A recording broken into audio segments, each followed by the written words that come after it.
இது வரைக்கும் நான் ஒரு 700 கிலோமீட்டர் கிட்ட ஓட்டிட்டேன். நான் ஓட்டின வரைக்கும் மைலேஜ் நல்லாவே கொடுக்குது. அதை பற்றி இப்போ இந்த வீடியோவில் பார்க்க போகிறோம். நெக்ஸ்ட்டு வந்து உங்களுக்கு ரேஞ்சு இஷ்யூ வந்து எதனால் வருது அப்படின்றதையும் வந்து இதில் சொல்ல போகிறேன். பேட்ரி எப்படி மெயின்டைன் பண்ணுறது, அப்புறம் சார்ஜிங் டைம் எவ்வளவு, அதெல்லாமே இந்த வீடியோவில் சொல்ல போகிறேன். இது நான் இது வரைக்கும் நம்ம டே டு டே எப்படி ஓட்டுவோமோ அந்த ஓட்டின எக்ஸ்பீரியன்ஸ் தான் போட போகிறேன், தவிர தனியாக மைலேஜ் டெஸ்ட்டுன்னு எதுவும் எடுக்கலை. நம்ம ரெகுலராக யூஸ் பண்ணால் எப்படி மைலேஜ் வண்டி தருமோ அதை தான் நான் அதில் காட்ட போகிறேன். இந்த வீடியோவில் மைலேஜ் மட்டும்தான். நெக்ஸ்ட் வீடியோவில் வந்து வண்டியில் என்னென்ன ப்ராப்ளம்ஸ் இருக்குது, நான் என்னென்ன ஃபேஸ் பண்ணேன்றதெல்லாம் நெக்ஸ்ட் வீடியோவில் காட்டுறேன். சர்வீஸ் எப்படின்றதையும் நான் சொல்கிறேன். இப்போ சார்ஜ் வந்து ஒரு 90% இருக்குது. இதுக்கு என்னென்ன மோடில் எவ்வளோ கிலோமீட்டர் ஓடுன்னு வண்டியே காட்டுது. ஈக்கோ மோடில் 162, நார்மல் மோடில் 129, ஸ்போர்ட் மோடில் 114, ஹைப்பர் மோடில் 90 கிலோமீட்டர் இருக்குது. பேட்டரி டெம்பரேச்சர் வந்து 31, மோட்டார் டெம்பரேச்சர் 38. இப்போ இது வரைக்கும் நான் வந்து ஈக்கோ மோடில் ஒரு 3.7 கிலோமீட்டரு, நார்மல் மோடில் வந்து 3.4 கிலோமீட்ரு, ஸ்போர்ட் மோடில் வந்து 1.7 கிலோமீட்ரு, ஹைப்பர் மோடை வந்து நான் ஆஃப் பண்ணி வச்சுருக்கேன். ஏன்னா அது வந்து ரொம்ப சிட்டிக்குள்ளே ஓட்டுறதுக்கு வந்து அவ்வளவு சேஃப் கிடையாது. அந்தளவுக்கு வண்டியோட பிக்கப் இருக்குது. இப்போ எடுத்த வரைக்கும் ஒரு 8.8 கிலோமீட்டர் வரைக்கும் ஓட்டியிருக்கேன் வண்டி. ஸ்போர்ட் மோடு வந்து சிட்டிக்குள்ளே வந்து நம்ம பிக்கப் தேவைன்னா யூஸ் பண்ணிக்கலாம். பட் அதுவே வந்து ரொம்ப பிக்கப் அதிகமாக இருக்கும். பெர்ஃபார்மன்ஸ் வைஸ் வந்து வண்டி குறைய சொல்ல முடியாது. பெர்ஃபார்மன்ஸ் வந்து நம்ம ஒரு பெட்ரோல் வண்டி இவ்வளோ நாளாக ஓட்டுனதுக்கு இதுக்கும் அவ்வளோ வேரியேஷன் இருக்கும். என்ஜாய் பண்ணி ஓட்டலாம். நல்லா வண்டியால் வந்து பிக்கப் நல்லா விரும்புகிறவங்க சூப்பராக ஓட்டலாம். பட்டு நார்மலாக ஓட்டுற லேடிஸ் இந்த மாதிரி கொஞ்சம் பழகிறவங்கலாம் வந்து ஓட்டு ரொம்ப சேஃபாக ஓட்டணும். ஈக்கோ மோடு, நார்மல் மோடை தவிர வேறு எந்த மோட்லேயும் அவங்க வந்து மாற்ற வைக்கக்கூடாது. வண்டி வந்து அப்படியே ஒரு 10 செகண்ட் விட்டோம்னா அதுவாகவே லாக் ஆகிடுது. அதுதான் நீங்கள் பார்த்தது. ஆனால் நம்ம ஈக்கோ மோட்லேயே ஓட்டணும்னு வச்சுங்களேன், கண்டிப்பாக எனக்கு தெரிஞ்சு எப்படி ஒரு 80க்கு மேலேயாவது தரும் வண்டி. ஆனால் நம்ம பொறுமையாக ஓட்டணும். பட் ரோட்டில் அந்த மாதிரி நம்மளை விடுறதில்ல. நம்ம நல்லா ஓட்டக்கூடிய ஆள் வேறு. யாராவது வந்து லைட்டாக கொஞ்சம் அப்படி இப்படின்னு சொல்லி இந்த பெட்ரோல் வண்டி வச்சு ஒரு சீன் போட்டால் போதும், வண்டியை நம்ம திரிகிற வேண்டியது தான். அந்த மாதிரி தான் ஸ்போர்ட் மோடை பயன்படுத்துறது. ஹைப்பர் மோடை பயன்படுத்தினப்போ ரொம்ப டேஞ்சராக இருந்துச்சு. எனக்கு இது வரைக்கும் வந்து ரேஞ்சு ரொம்ப அடி வாங்கலை. பட் நேற்று வந்து ஃபுல் அண்ட் ஃபுல் வந்து ஒரு 25 கிலோமீட்டர் வரைக்கும் ஸ்போர்ட் மோட்லேயே ஓட்டினேன். அப்போ வந்து பேட்டரியோட பர்சன்டேஜ் ரொம்ப வேகமாக குறைஞ்சிருச்சு. நான் வந்து சும்மா விடலை, ஒரு பெட்ரோல் வண்டியை எந்த அளவுக்கு இழுப்போமோ அதே அளவுக்கு இழுத்து போனேன். ஃபுல் அண்ட் ஃபுல் எஃபிஷியன்சியோடு இழுத்தேன். சொல்லப்போனால் ஸ்பீடு குறைக்கவே இல்லை. டார்க் ரொம்ப அதிகமாக வச்சு தான் இது பண்ணது. பெட்ரோல் வண்டி கூட அவ்வளோ டார்க் கிடையாது. உதாரணத்துக்கு இந்த வண்டியை ஓட்டிகிட்டு போயெல்லாம் ஒரு வண்டி கூட என்ன பிடிக்க முடியல. ஒரே ஒரு R5 மட்டும்தான் ஏறி வந்தார். அவரையும் விட இது பிக்கப் அதிகம். அது இத்தனைக்கு ஸ்போர்ட் மோடில் தான் நான் ஓட்டினேன். ஹைப்பர் மோட் கூட போடலை. ஹைப்பர் மோட்லாம் போட்டோம்னா வண்டியை நம்மளால் கண்ட்ரோல் பண்ண முடியல. அது ஒரு பெரிய இஷ்யூ இருக்குது இதில். ஆக்சுவலாக ஸ்டெபிலிட்டி நல்லா இருக்குன்னு சொல்கிறாங்க எல்லோரும். ஆனால் எனக்கு தெரிஞ்ச வரைக்கும் என் வண்டியில் எது மிஸ்டேக்காக என்னன்னு தெரியல. ஸ்டெபிலிட்டி அவ்வளோலாம் கிடையாது. நீங்கள் ஹை ஸ்பீடில் போகிறீங்கன்றப்ப மட்டும் கொஞ்சம் இருக்குது. பட் நம்ம ஸ்லோவாக போயெல்லாம் வந்து ஹேண்ட்பார் ஒரு சேக் இருந்துக்கிட்டே இருக்குது. அதை நான் ஒரு வீடியோவை எடுத்து போடுறேன். இதுதான் டுடே ரைடிங் ஸ்டேட்டஸு. நான் இன்றைக்கி எவ்வளோ கிலோமீட்டர் ஓட்டியிருக்கேன்னு சொல்லி இப்போது கம்ப்ளீட் ஆகி காட்டுது.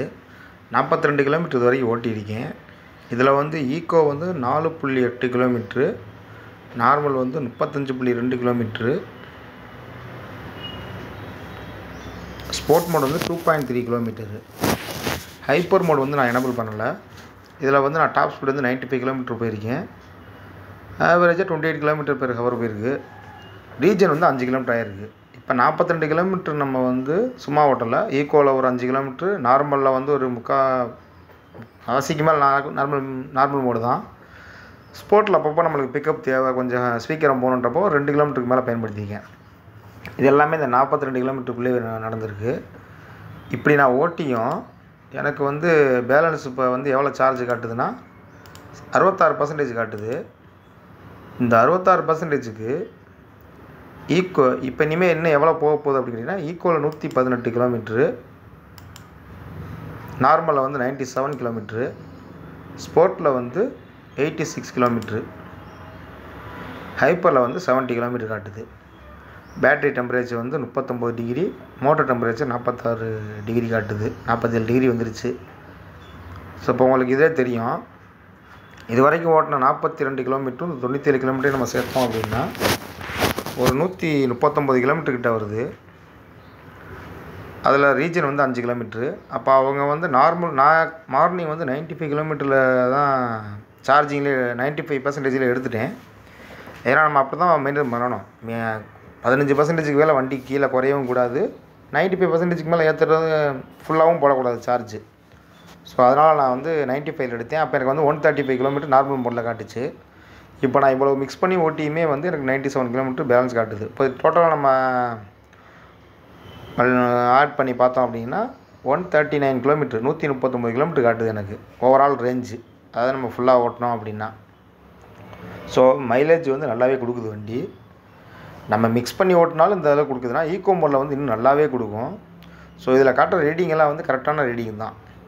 இன்கேஸ் நம்ம வந்து ஓவர் ஹீட்லேயோ, அதாவது நல்ல மதியான டைம் அந்த மாதிரி டயத்துலேயோ, அதிகமான ஸ்பீட்லேயோ நம்ம வந்து அதிகமாக ஓட்டும் போது மட்டும்தான் மைலேஜ் குறையுமே தவிர்த்து ஒரு மீடியமான யூசேஜ். இப்போ நீங்கள் பார்த்துருப்பீங்க 95 கிலோமீட்டர்லாம் டாப் நான் ஓட்டியிருக்கேன். அப்படி ஓட்டியுமே வந்து எனக்கு நல்லாவே மைலேஜ் கொடுத்துருக்கு. ஸோ மைலேஜ் வந்து அவங்க சொல்கிற மைலேஜ் கண்டிப்பாக கொடுக்குது. அதுக்கு மேலேயும் கொடுக்குன்னா நம்ம வந்து ஒரு 30 இந்த மாதிரி மெதுவாக ஓட்டினோம்னா இன்னும் நல்லாவே கொடுக்கும். பட் அப்படி நம்ம மேலே ஓட்ட போகிறதில்ல. ஆவரேஜாக ஒரு பெட்ரோல் வண்டி நம்ம எப்படி ஓட்டுமோ அது மாதிரி ஓட்டினாலே நல்லா மெலிஞ்சு கொடுக்குது வண்டி. சார்ஜிங் 65% போட்டிருக்கேன். எனக்கு 5 மணிக்கு ஏறதா காட்டுது, 4:48 காட்டுது. இப்போ மணி வந்து 2 மணி. ஆனால் 4:48 வரைக்கும்லாம் கண்டிப்பாக ஆகாது. 4 மணி 4:15 ஆயிரும். எப்படியும் ½ முன்னாடியே வந்து சார்ஜ் வந்து ஃபுல்லாக ஆயிடுது. எனக்கு தெரிஞ்ச வரைக்கும் சார்ஜிங் வந்து ரொம்பலாம் டயர்ட் எடுக்கிற மாதிரி தெரில.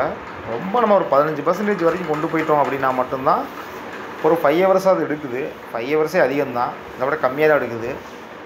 ஸோ சார்ஜிங் டைமும் நம்மளுக்கு வந்து ஒரு நார்மலாக யூஸ் பண்ணுறவங்களுக்கு ஆட்டோமேட்டிக்காக வந்து ஒரு 3 ஹவர்ஸ் போட்டாலே போதுமானது. எங்கேனாலும் நம்ம போய்க்கலாம்.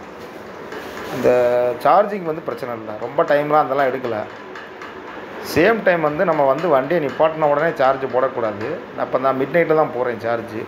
என்ன காரணம்னா உங்களுக்கு வண்டி நம்ம ரன்னிங் போயிட்டு வந்து நிப்பாட்டுறப்போ மோட்டரும் சரி பேட்டரியும் சரி கொஞ்சம் ஹீட்டாக இருக்கும். ஸோ அந்த டைமில் நம்ம சார்ஜ் போட்டோம் அப்படின்னீங்கன்னா அது ஓவர் ஹீட் ஆக வாய்ப்பு இருக்குது. ஆகும் கூட இருக்கலாம், தெரியல. ஆனால் நம்ம வந்து அதை சேஃப்டி பண்ணணுன்ற நம்ம பொறுப்பு. எலக்ட்ரிக் வண்டி வந்து நம்ம முடிஞ்ச வரைக்கும் சேஃபாக யூஸ் பண்ணால் தான் அதோடைய அந்த எந்த ஒரு ப்ராப்ளம் இல்லாமல் இருக்கும்.